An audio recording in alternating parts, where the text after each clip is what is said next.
వ్రతశాల ఇది నా యేసు నివసించశాల. దేవునికి స్తోత్రములు కలుగునుగాక, దేవునికి మహిమ కలుగునుగాక. శుద్ధ గ్రంథంలో నుండి సర్వశక్తిమంతుడైనటువంటి దేవాతి దేవుడు మనకిచ్చినటువంటి శ్రేష్టమైన వాక్కును చదువుకుందాం. 2వ సమూయేలు గ్రంథం 21వ అధ్యాయం 17వ వచనాన్ని చదువుకుందాం. ఇశ్రాయేలులకు దీపమగు నీవు ఆరిపోకుండునట్లు నీవు ఇక మీదట మాతో కూడా యుద్ధమునకు రావద్దని అతని చేత ప్రమాణము చేయించిరి. దావీదు ఏమైనా అంటే ఇశ్రాయేలులకు ఏమై ఉన్నాడు? దీపమై ఉన్నా అంట. ఎవరికి? ఇంటికి కాదు ప్రియులారా, దేహానికి దీపము కన్ను కాదు. ఆయన కంటికి మాత్రమే చెప్పట్లేదు వారు. దేవుడేమో దేహానికి నీ కన్నే దీపం కనుక నీ కంటి చూపు జాగ్రత్తగా ఉంచుకోమని దేవుడు ఆజ్ఞాపిస్తున్నాడు. తర్వాత నీకు నా వాక్యమే దీపమని దేవుడు అంటూ ఉన్నాడు. వాక్యాన్ని మనం ముందు పెట్టుకోవాలి. అయితే భక్తుడైనటువంటి దావీదుని ఏమంటున్నారు ఇశ్రాయేలీలు? ఇశ్రాయేలీలకు దీపము నీవే అంటూ ఉన్నాడు. ఎంతమంది ఉన్నారు ఇశ్రాయేలీలు? ఒక ఇండ్లా, లేకుంటే ఒక సంఘమా, ఒక పట్టణమా ప్రియులారా? ఎన్నో లక్షల మంది ఇశ్రాయేలీలు ఉన్నారు.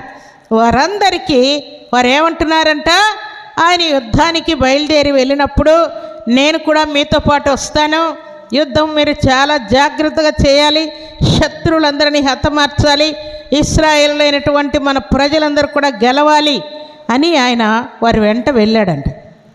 యుద్ధానికి వెళ్తే ఆ యుద్ధంలో ఒక వ్యక్తి దావీదు మహారాజును చంపాలనుకున్నాడంట.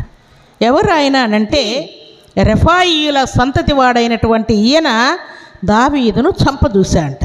అప్పుడు వెంటనే ఇశ్రాయేలును కనుగొని ఆయన చేతిలో నుండి భక్తుడైనటువంటి మహారాజు అయినటువంటి దావీదును తప్పించాడంట. తప్పించి, అయ్యా రాజా, దావీదు మహారాజా, ఇంకెప్పుడు కూడా నువ్వు మాతో పాటు యుద్ధానికి రావద్దు, నువ్వు మాకు దీపం గనక ఇశ్రాయేలులకు దీపమైన నీవు ఊర్లోనే ఉండాలి, పట్టణంలోనే ఉండాలి, సేఫ్టీగా ఉండాలి.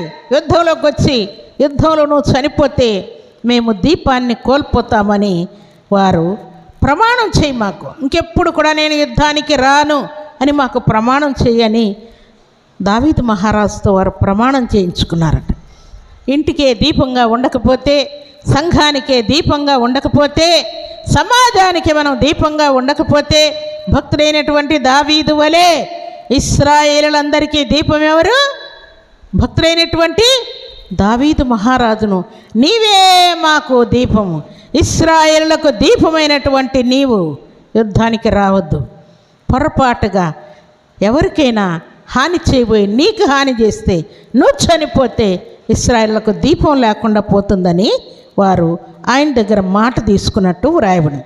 ప్రభు సన్నిధిలో చేరిన మన జీవితాల్లో కూడా మన భక్తి, మన ప్రార్థన, మన విశ్వాసం మన సంఘానికి, మన కుటుంబానికి, మన సమాజానికి దీపం వలె ఉండాలని పరిశుద్ధాత్మదేవుడు ఆజ్ఞాపిస్తున్నాడు.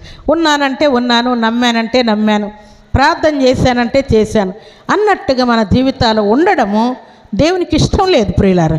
అందుకని భక్తుడైనటువంటి దావీదును ఇశ్రాయేలులకు దీపమని సెలవిచ్చినటువంటి దేవుడు మనల్ని కూడా, మన ఇంటికి మనల్ని దీపంగా, మన వ్యక్తిగత జీవితము ఒక దీపముగా, సంఘానికి మనమే దీపముగా ఉండాలని పరిశుద్ధాత్మ దేవుడు ఆజ్ఞాపిస్తున్నాడు. దేవుని సన్నిధిలో చేరినటువంటి దేవుని ప్రియబిడలమైన మనం దీపమని దేవుడు అంటూ ఉన్నాడు అనంటే, ఏ విషయాల్లో మనం దీపంగా ఉంటాము అనంటే, చాలాసార్లు దేవుడు అంటూ ఉంటాడు, దీపం వెలిగించి ఎవరు కూడా ఎక్కడ పెట్టరంట?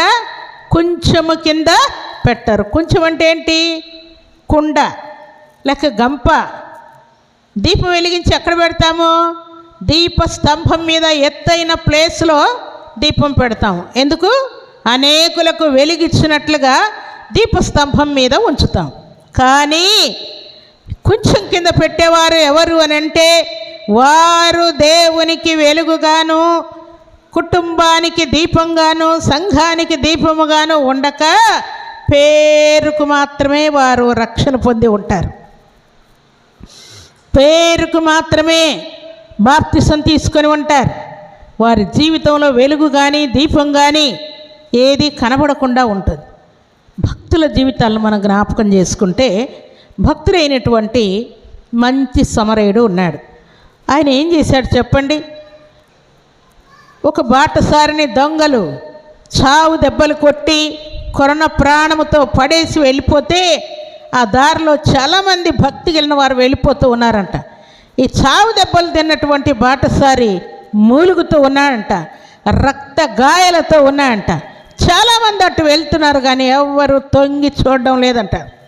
ఎవరో పడి చచ్చాడు, మనకు వచ్చింది ఎందుకు, మనకెందుకు వచ్చిన గొడవ అని దాటి వెళ్ళిపోతూ ఉన్నారంట. అందరూ దాటి వెళ్ళిపోతున్నారు. అదే రూట్లో మంచి సమరయుడు వచ్చాడంట. అయ్యో, ఎవరు కొన ప్రాణముతో ఉన్నారు, మూలుగుతూ ఉన్నాడు, రక్తగాయాలతో ఉన్నాడని జాలిపడి అక్కడికి వెళ్ళి ఆయన గాయాలన్నీ కట్టి వాహనం మీద ఎక్కించుకొని పూటకుల్లవాని ఇంటికి వెళ్ళి అక్కడ ఆయన ఉంచి ఆయనకు చేయవలసినటువంటి ప్రథమ చికిత్సలన్నీ చేయండి, భోజనం పెట్టండి, ఏదైనా ఖర్చు అయితే నేను చూసుకుంటాను అని చెప్పి వెళ్ళాడంట.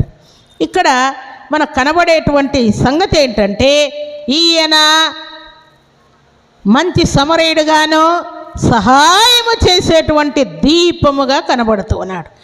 ఆపదలో ఉన్నవారిని ఆదుకొని సహాయము చేసేటువంటి దీపముగా కనబడుతూ ఉన్నాడు. దేవుని సన్నిధిలో చేరినటువంటి దేవుని ప్రియబిడలమైన మనందరి జీవితాల్లో మంచి సమరయుని వలె సహాయపడే దీపాలుగా మనం ఉండాలి. అప్పుడే మన ఆత్మీయ దీపం అక్కడ వెలుగుతుందని గుర్తు ప్రియులారు. మంచి సమరయుడు చేసినటువంటి పని ఇంకెవరు కూడా అక్కడ చేయలేదు. ఆయన మంచి పని చేసి దేవుని దృష్టిలో సహాయం చేసేటువంటి దీపముగా కనబడుతూ ఉన్నాడు. ఇది దేవుని లెక్కలోనికి వెళ్ళిపోయింది. దేవుని సన్నిధిలో చేరిన దేవుని ప్రియబిడలమైన మనకు కూడా ఇలాంటి పరిస్థితులు వస్తూ ఉంటాయి. ఎవరైనా ఎదురుపడుతూ ఉంటారు, కష్టంలో బాధలో వేదనలో ఉన్నవారు. ఇట్టి వారందరిని కూడా మనం ఏం చేయాలని దేవుడు ఆశపడుతున్నాడు? ఆదుకోవాలని దేవుడు ఆశపడుతున్నాడు. అలాంటి దీపాలుగా మనం వెలిగించేవారముగా సహాయం చేసేవారముగా ఉండాలని పరిశుద్ధాత్మ దేవుడు కోరుకుంటూ ఉన్నాడు. మన జీవితాలు దీపాలుగా ఉండాలని దేవుడు కోరుకుంటూ ఉంటే భక్తుడైనటువంటి సమూయేలు ప్రార్థన చేస్తూ ఉన్నాయంట. మీ కుటుంబాల్లో మీరు ప్రార్థన చేస్తూ ఉంటారు. ఏ టైం ప్రార్థన చేస్తారు చెప్పండి? ఏ టైం చేయమన్నాడు దేవుడు? వేకుజావం చేయమన్నాడు, ఉదయకాలం చేయమన్నాడు, మధ్యాహ్నం చేయమన్నాడు, సాయంకాలం చేయమన్నాడు, తర్వాత రాత్రి చేయమన్నాడు, తర్వాత రేయింబగళ్ళు ప్రార్థన చేయమని దేవుడు ఆజ్ఞాపించాడు. ప్రకాశించేటువంటి దీపముగా ఉద్యమంతో ఉత్సాహంతో దేవుడు నింపాలని దేవుడు కోరుకుంటున్నాడు. కాబట్టి ప్రభు సన్నిధిలో చేరిన మనమందరం కూడా భక్తుల వలె ప్రకాశించి మండుచు దేవునికి మహిమ తెచ్చే పాత్రలుగా ఉండాలని దేవుడు కోరుకుంటూ ఉన్నాడు. అలాంటి కృపా భాగ్యం సర్వశక్తిమంతుడైనటువంటి దేవాతి దేవుడు సర్వ సమృద్ధిగా మనందరికీ అనుగ్రహించి ఆశీర్వదించునుగాక. ఆమేన్.